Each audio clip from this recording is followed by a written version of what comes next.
lema que tenemos es el ABC del seguidor de Jesús, hablando de cosas que intelectualmente no son muy difíciles, que teológicamente todos entendemos, que probablemente no sean aprender de nuevo, pero sí tal vez recordar, volver a atesorar en nuestro corazón. Y igual que un edificio no se puede empezar por cualquier sitio, estos temas también lo he ido, me gustaría que se pudieran ver como un edificio.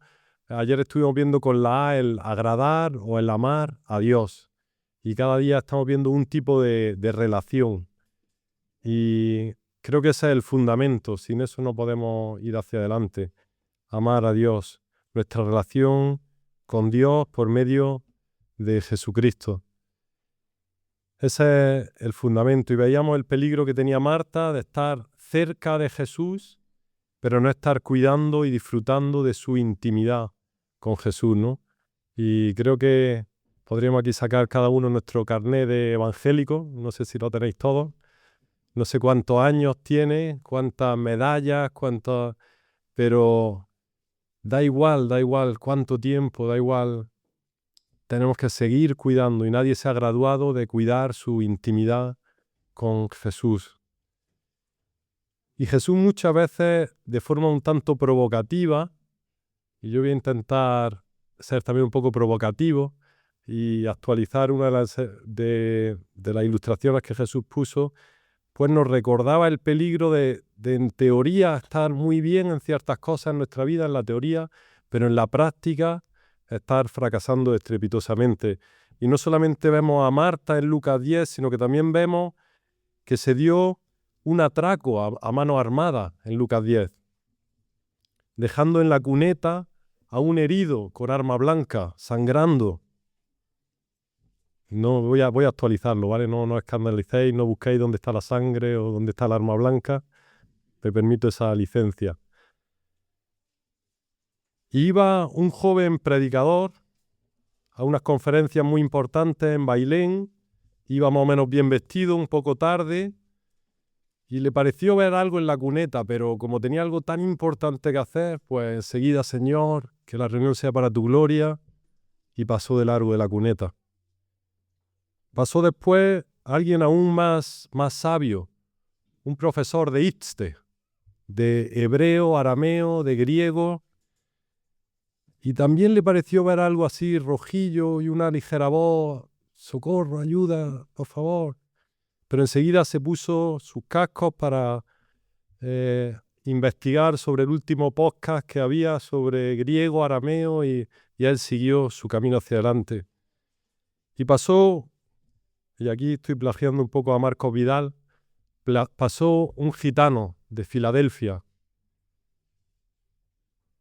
Tal vez doctrinalmente con algunas equivocaciones a nuestro entender. No sabía leer ni escribir, pero se arrodilló, cogió su móvil, llamó, le acompañó a urgencia, que yo creo que en la escala de santidad el acompañar a urgencia y el ayudar en una mudanza está casi en el límite, ¿no? Pasó ahí la noche, llamó a casa y le dijo a su mujer que el plan que tenían, aunque era viernes por la tarde, que lo quitara. Y encima le dijo que le hiciera un bizum de 250 euros porque tenía ciertos gastos que tenía que afrontar y que ya verían cómo llegaban ese mes al final. Puede tal vez un gitano, una persona sencilla, darme lecciones de estar en lo más esencial, en sintonía con el Señor. Pues eso es lo que el Señor Jesús propone en Lucas 10, en la enseñanza del buen samaritano, ¿no? Jesús pone el foco una y otra vez en lo prioritario, en lo esencial, en lo más elemental. Y quisiera en esta tarde que con la B estuviéramos viendo las relaciones entre nosotros, entre los hermanos, entre la familia de la fe. Y con la B pudiéramos salir con un corazón deseoso de bendecirnos uno a otro. Y me gustaría saltarme todas las reglas de la homilética y plantear 8 principios para bendecirnos los hermanos. Entonces yo ya veo que me estáis agobiando. Ya de 8, por favor, no 1, 2, 3, pero hasta 8. Tal vez no son todos los puntos aplicables a todas las personas por igual, porque vimos diferentes etapas de madurez, de nuestra vida cristiana, de edad. Pero espero que en alguno u otro el Señor pueda hablar a nuestros corazones, en alguno de estos 8.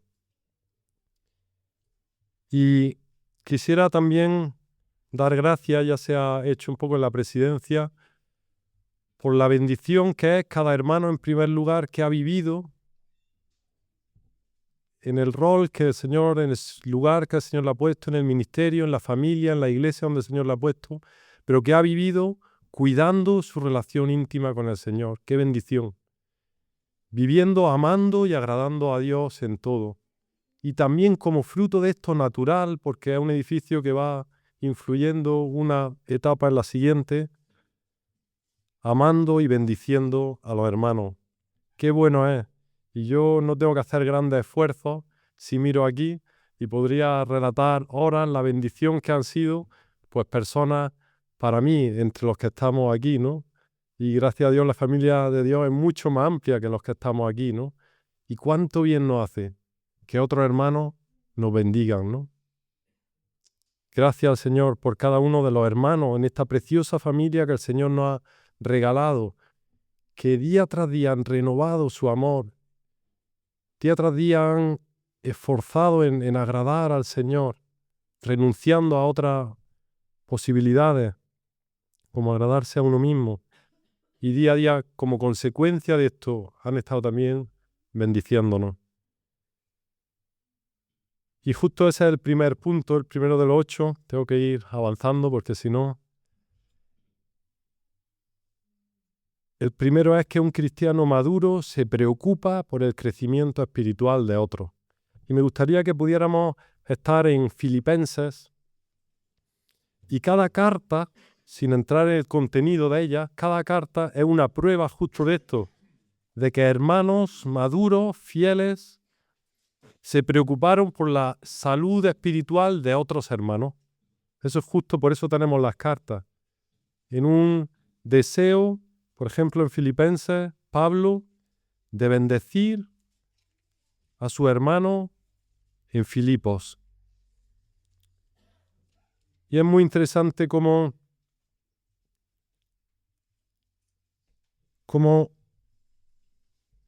a muchos cristianos nos cuesta pasar de recibir a dar, de recibir a dar.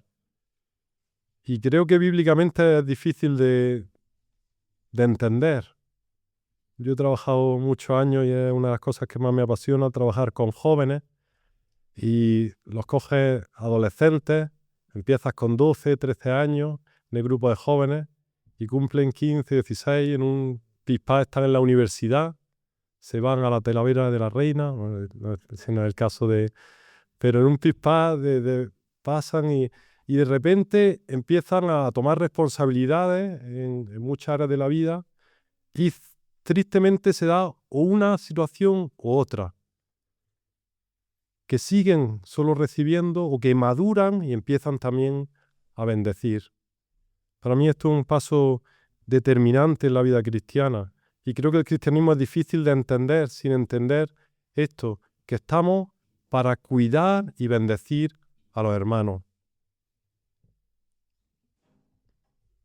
Pero también Filipenses es también el ejemplo del segundo principio que quiero compartir, también solo hablando del contexto de la carta, sin entrar en pasajes concretos que podríamos en el capítulo 4, porque Filipenses también se escribe para agradecer la ofrenda de los Filipos a Pablo. Y aquí también quiero destacar y me quiero dirigir a cualquier hermano que pudiera tener un complejo de ser demasiado pequeño para poder bendecir a los hermanos. No hay nadie demasiado pequeño. Filipenses se escribe porque personas insignificantes tal vez para nosotros en nuestros días, no con un ministerio tan llamativo, tan destacado como lo tenía Pablo, pero personas se vieron con la carga de bendecir a Pablo. Y por eso tenemos también Filipenses en nuestras manos, porque personas sencillas decidieron bendecir a otro hermano. No te veas demasiado pequeño, es el segundo principio, para bendecir a los hermanos. Todos podemos bendecir. Y aquí tengo algunos ejemplos muy prácticos y muy cercanos a mi corazón de cómo personas, pues jóvenes, me han bendecido últimamente. En primer lugar, podría hablar de mi hijo. Tengo en mi mesita de noche un barquito de papel y en el barquito de papel pone Jehová es tu pastor. Y lo pone sin H y con B. Pero me bendijo de una manera tremenda. Cuando la mañana Claudia me trajo ese barquito, creo que era un sábado, que yo aproveché para dormir un poquito más, y ella acababa de aprender a hacer barquito y me hizo este barquito, ¿no? Lo aprendí de un hermano que, hablando de su hijo, me dijo, mi hijo es un hijo que Dios me ha regalado y que me ha ministrado en muchas ocasiones. Me dijo eso y yo nunca lo había pensado de esta forma, ¿no? Pero qué bendición es, pues, tener estas pequeñas personas en mi vida que me bendicen de una forma tan grande, tan grande. También podría hablar en los últimos tiempos de situaciones de sufrimiento para nosotros, cómo esto nos ha unido como familia. La partida de Tati permitió que estuviéramos conviviendo la primera semana toda la familia suya y la familia mía, juntos en Granada una semana, mis cuñados por un lado y por otro, y la bendición que fue estar juntos.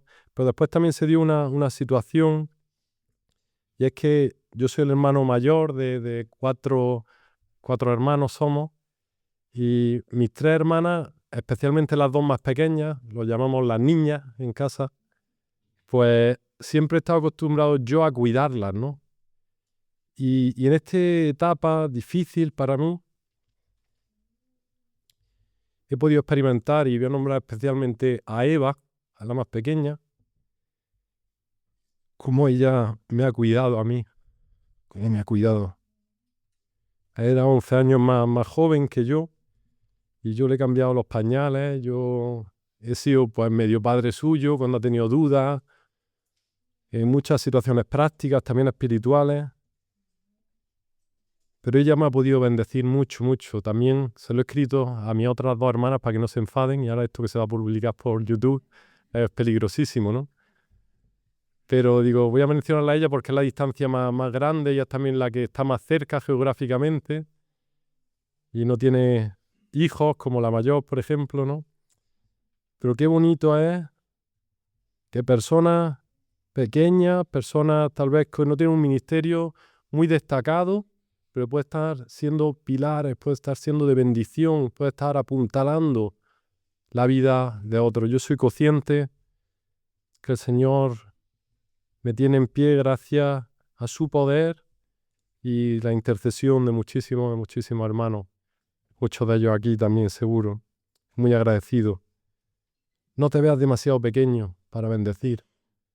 Probablemente había un aguador en Filipos, un herrero, un ganadero, que no fueron predicando por todos sitios como Pablo, que no tuvieron un ministerio pero estuvieron bendiciendo al apóstol Pablo con su ofrenda. Y gracias a eso nosotros tenemos la carta a Filipos, a los filipenses. Pero no todo era tan bonito y tan ideal en Filipos. En el capítulo 4, Pablo tiene que llamar la atención a unas hermanas que no estaban en esa actitud de bendecirse. Y esto creo que tenemos que ser francos también y sinceros con que no siempre se da este sentir de amor, de cariño, Yo creo que si pusiéramos unas cámaras en mi casa, pues no siempre estamos en tanta quietud y tanta armonía y como estamos ahora mismo, ¿no? Solo hay que ir 5 minutos antes de salir de casa, ahí el ajetreo, ¿no? Y también en la iglesia un conjunto de personas muy diferentes, pero con algo grandísimo que nos une, mucho más grande que las diferencias. Pero no todo siempre es ideal, no todo siempre es ideal. Y tampoco lo era en Filipos. Y Pablo, de una forma increíble, pues va preparando el camino para rogarles a estas hermanas que sean de un mismo sentir.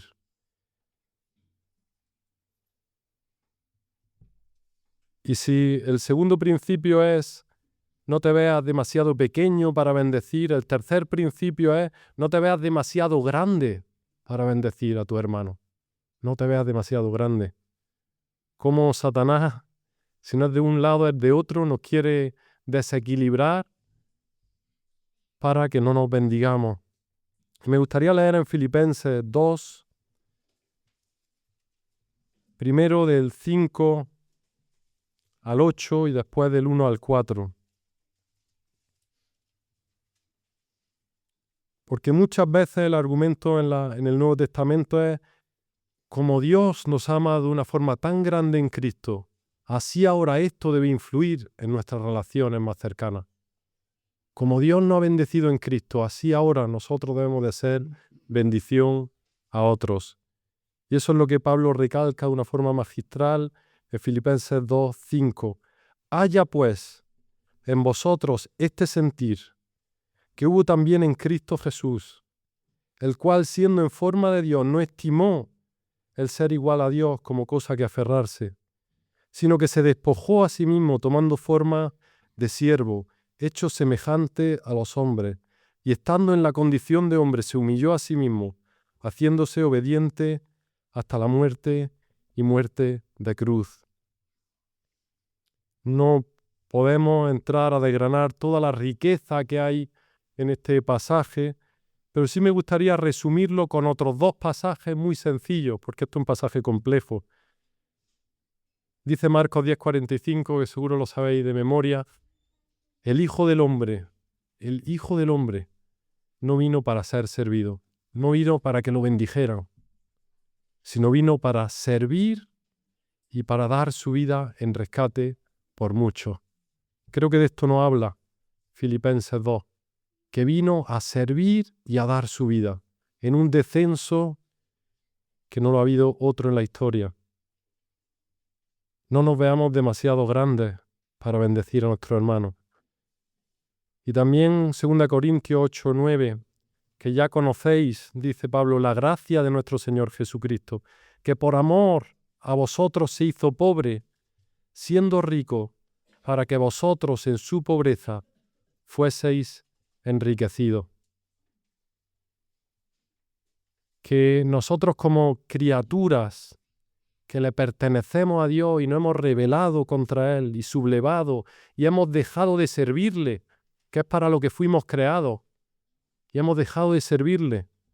Él en su inmensa bondad no se haya acercado a nosotros para exigirnos el servicio que Él merece y que tiene toda la autoridad para mandarlo, sino vino aquí para servirnos, para servir y pagar con las consecuencias de nuestra desobediencia, de nuestra deslealtad. ¡Qué profundidad! Que nosotros que estábamos en bancarrota, en una sequía, que habíamos dejado la fuente de agua viva y habíamos construido cisternas que no retienen el agua, que aún así Él decide acercarse a nosotros y pasar sed para ofrecernos a nosotros el agua viva, enriquecernos y satisfacernos plenamente. ¡Qué belleza! Y con este argumento en mente y viendo cómo ha sido Cristo de bueno con nosotros, cómo ha sido Cristo de generoso, cómo ha sido Cristo de humilde, y todos los calificativos que seguro podríamos hacer una ronda y enriqueceríamos esto a lo que faltan palabras. Pues Pablo escribe en los 4 versículos anteriores, que me gustaría leer, el 2 del 1 al 4. Por lo tanto, si hay alguna consolación en Cristo, y ya lo creo que hay consuelo en Cristo, si hay algún consuelo de amor, si hay alguna comunión del Espíritu, y claro que la hay, si hay algún afecto entrañable, si hay alguna misericordia, completad mi gozo sintiendo lo mismo, teniendo el mismo amor, unánime, sintiendo una misma cosa.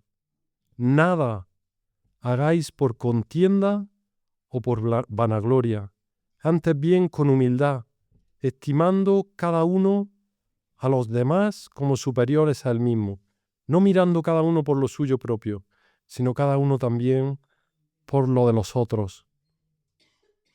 No nos creamos demasiado grandes.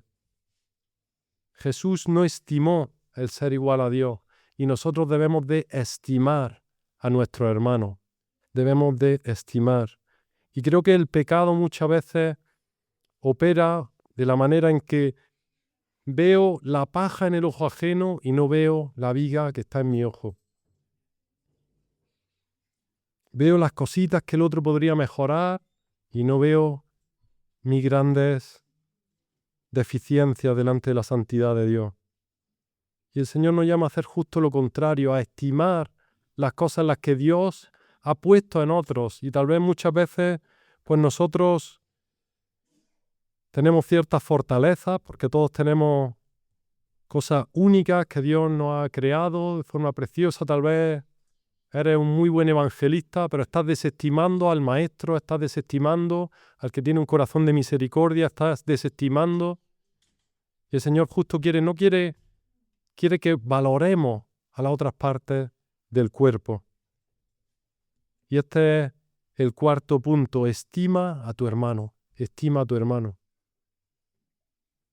Yo cuando estaba un tiempo en el grupo de jóvenes, hace muchos años compartiendo esto con los hermanos de jóvenes de Gójar y Armilla juntos, pues recuerdo que como estábamos unidos y hacíamos muchas cosas juntas, pues lo primero que se me venía a la mente a veces cuando pensaba en un hermano, en un joven, era sus defectos. Este es el que siempre llega tarde. Este es el que tiene la broma pesada. Este es el que le huelen los pies, porque ya es que era tanta cercanía, ¿no? Que conocíamos todos los defectos unos de otros, ¿no? Y justo lo que el Señor quiere es que hagamos lo contrario, que veamos al hermano y digamos, este es el que es una persona misericordiosa, algo que a mí me cuesta. Este es el que siempre está atento. Este es el que es cariñoso. Este es el hermano que sirve al Señor de esta forma, estimándonos uno a otro. Y para esto, ligado a esto, también está el quinto principio, que es trabaja en tu corazón la gratitud por tu hermano. Trabaja en tu corazón la gratitud por tu hermano. Creo que va unido. Y creo que no es casualidad que Pablo, en Corintios, en Filipenses, en Tesalonicenses, en un montón de sus cartas, empieza dando gracias por los hermanos. Y lo hace dando gracias siempre por vosotros. Siempre que me acuerdo por vosotros doy gracias. Damos siempre gracias a Dios por todos vosotros. Qué ejercicio más bueno espiritualmente. Por tu hermano, los hermanos que te rodean.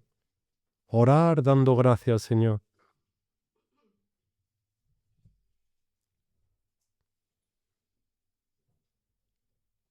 Y también en Filipenses capítulo 2, versículos 19, 20, 21 y 22. Siguiendo con este pesar que tenía Pablo por el bienestar de sus hermanos, que se ven en otras cartas también, pienso en Tesalonicenses, como él ahí habla como que está sin vida hasta que sepan que ellos de verdad están progresando, están bien, están siendo bendecidos en el Señor. Pues aquí también Pablo en Filipenses 2, 19 al 22 dice, espero en el Señor enviaros pronto a Timoteo, para que yo también esté de buen ánimo al saber de vuestro estado. Pues a ninguno tengo del mismo ánimo y que tan sinceramente se interese por vosotros, porque todos buscan lo suyo propio, no lo que es de Cristo.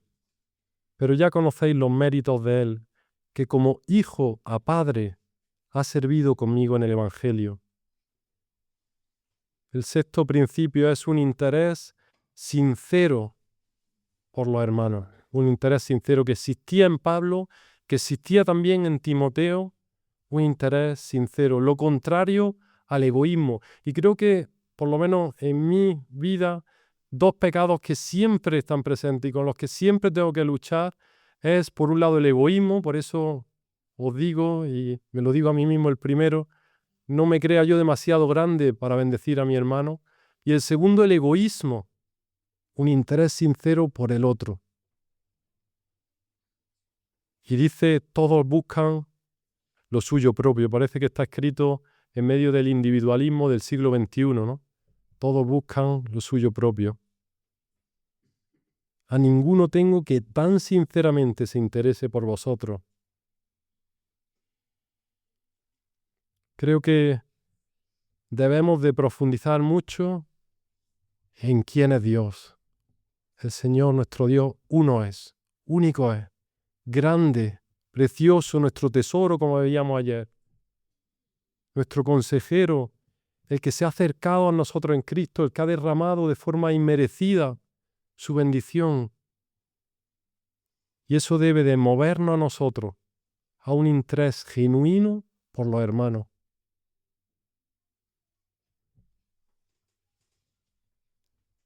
Y no solamente un interés genuino mío por los hermanos, sino el séptimo punto es, busca hermanos que colaboren contigo en ese interés genuino por la bendición de los hermanos. Busca hermanos que colaboren. Y lo vemos aquí de una forma preciosa, porque dice Pablo, ya conocéis los méritos de él. Ya conocéis los méritos. Que como hijo a padre ha servido conmigo en el Evangelio. Qué bonito esta relación de que juntos hemos estado preocupándonos por el progreso del Evangelio. Juntos hemos estado preocupándonos porque creyentes de otra iglesia avancen juntos como hijo a padre. Y me gustaría de estas palabras, y hablando de colaboraciones que necesitamos para bendecirnos uno a otro, me gustaría hablar de tres niveles diferentes, muy sencillos, muy prácticos, en los que podemos evaluar si tenemos esas colaboraciones. Primero, si tenemos un padre espiritual, como lo tenía Timoteo. Alguien que nos enseña con su ejemplo, con su servicio. Hablando con alguien muy recientemente, le decía con un joven, cuando veas a alguien que ame a Dios, pégate a esa persona. Pégate para aprender de esa persona, de su vida, para que tenga un padre espiritual.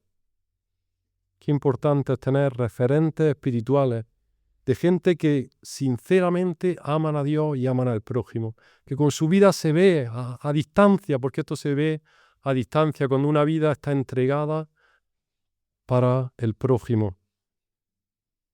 En segundo lugar, que tengamos hermanos, hermanos con los que estar a un mismo nivel y poder compartir por un mismo nivel de madurez, un mismo nivel de experiencias, de frustraciones, de hermanos que nos entiendan. Y en tercer lugar, que tengamos hijos espirituales. Y ahí volveríamos al primer punto, que nadie se vea demasiado pequeño para poder bendecir a otros.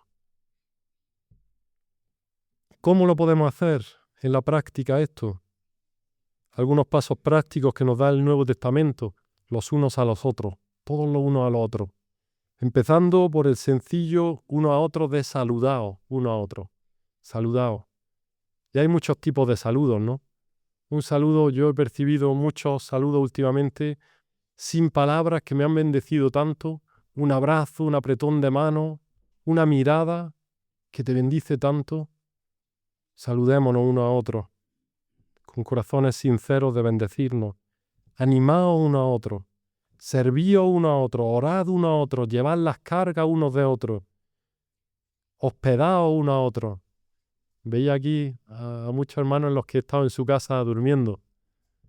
Me acuerdo de cuando estuve en casa de Rafa, hace muchos años. Los jóvenes ahí que veníamos.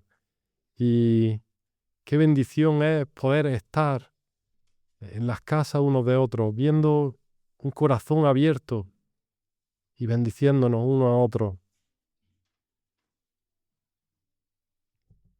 O también otro que ya es un poquito más difícil incluso que abrir la casa, que es sometiéndonos unos a otros Y para eso es imprescindible estar sometido al Señor y estimar al hermano, porque seguro que hay áreas en las que puedo someterme a su sabiduría, a su criterio, a su discernimiento. Y en este caminar cristiano no estamos llamados a oponernos unos contra otros, no estamos llamados a dividirnos unos contra otros, no estamos llamados a competir unos contra otros, no, estamos llamados a colaborar, como un hijo con un padre. El Señor nos ayude. Y el octavo y último, para el que me quedan unos minutos, es el más amplio, porque en este caminar, yo estoy seguro que alguno que otro ha pensado con más años a la espalda que yo, con más experiencia, con más heridas tal vez, con más dolores, con más cuestiones negativas, con más, a veces incluso traiciones, conflictos, malos entendidos. Alguno puede estar pensando, como a mí me han dicho ya también hace años, sí, pero tú espérate, que ya verás lo que vas a vivir.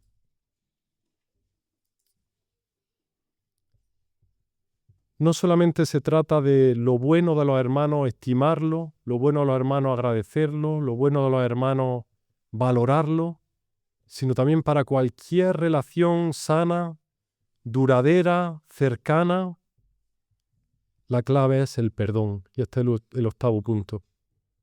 La clave es el perdón.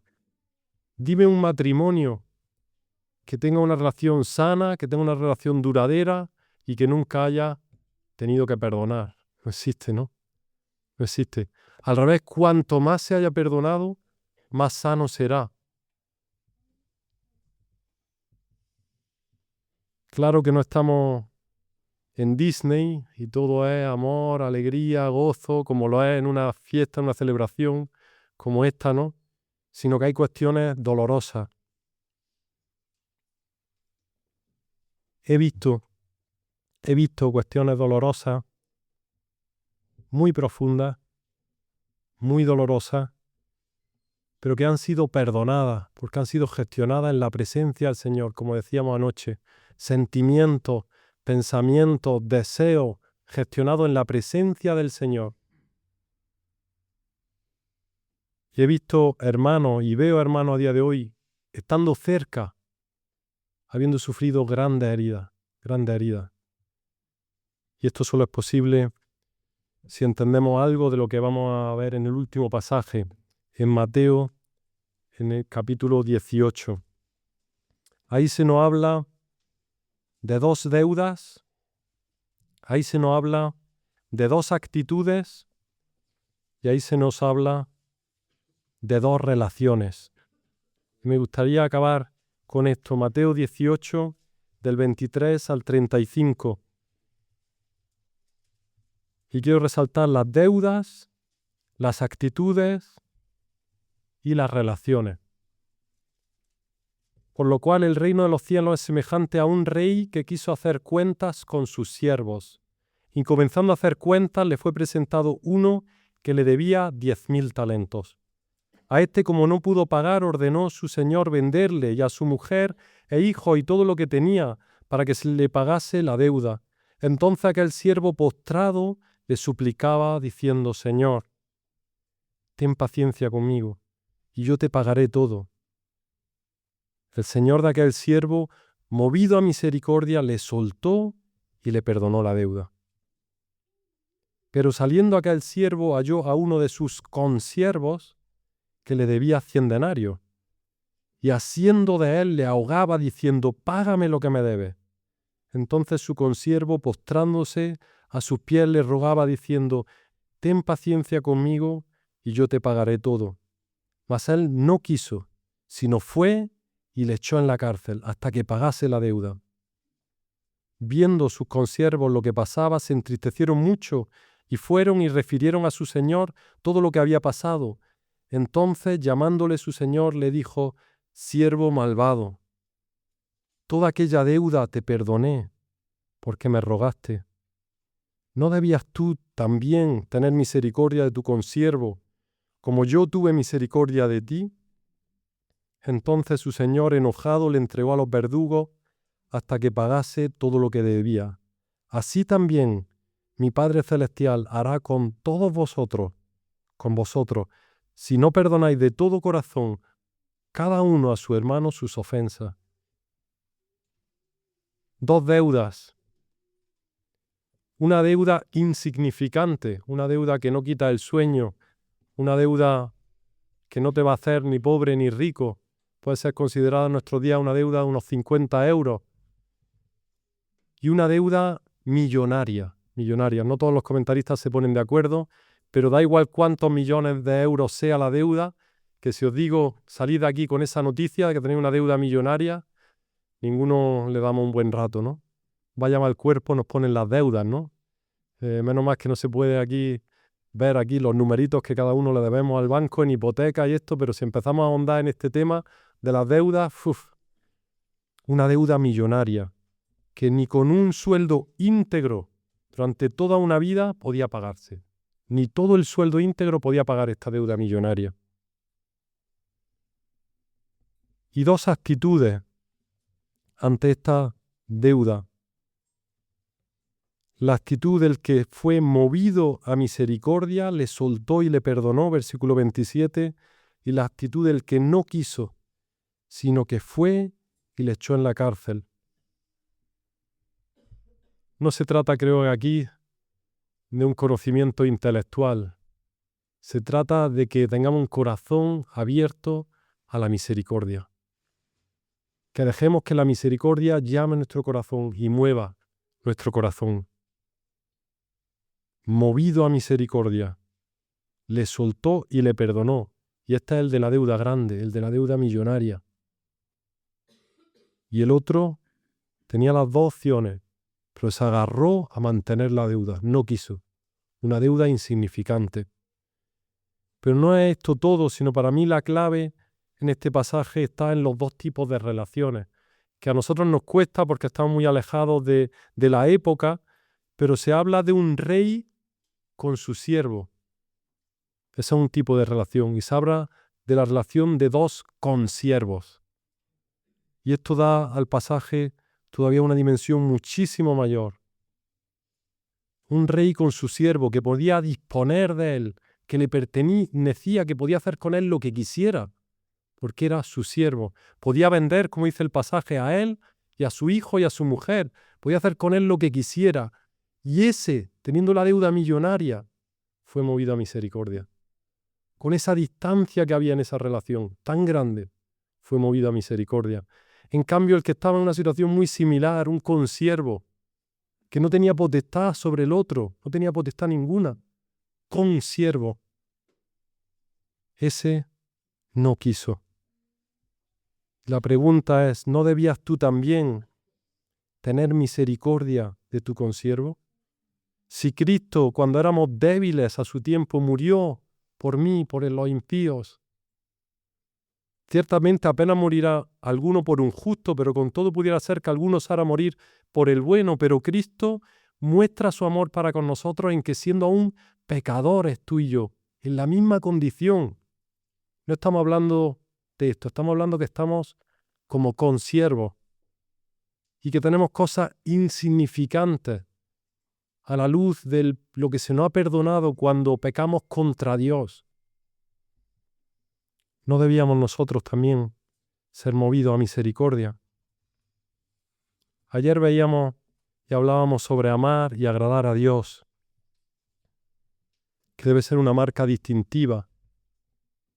Y alguien podría decir, yo sí, yo amo a Dios, yo le agrado, cada día leo, cada día oro.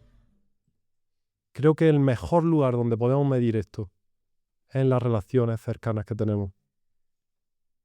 Que el Señor nos ayude a estimar a los hermanos, a agradecer al Señor por los hermanos, a tener un sincero deseo de bendecir a los hermanos y a perdonar las faltas, que pueden ser dolorosas, que pueden ser profundas, pero que son insignificantes con respecto a lo que el Señor me perdonó a mí y a ti. Vamos a orar. Señor, te damos gracias por Cristo.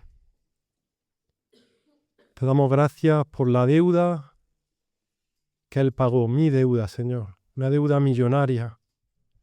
Una deuda que solo podía ser pagada con mi vida, con mi muerte. Gracias, Señor, por Cristo. Gracias porque Él, teniendo el derecho a exigirme, vino a este mundo, Señor, para servirme. Señor, yo quiero ser contagiado también y no exigir a mi hermano, sino servir a mi hermano, Señor, y bendecirlo. Padre, que tu Espíritu Santo pueda aplicar tu palabra a nuestros corazones, Señor. Y tú conoces las relaciones con las que lidiamos cada uno, Señor. Padre, tráenos nombres de personas a las que has puesto a nuestra cercanía para bendecir. Tráenos nombres, Señor, de personas cuyas heridas, Señor, nos han hecho daño y no hemos podido todavía ser movidos a misericordia y perdonar de todo corazón. Señor, que podamos reflejar tu grande amor a las personas que tenemos cerca. Necesitamos del obrar de tu Espíritu Santo.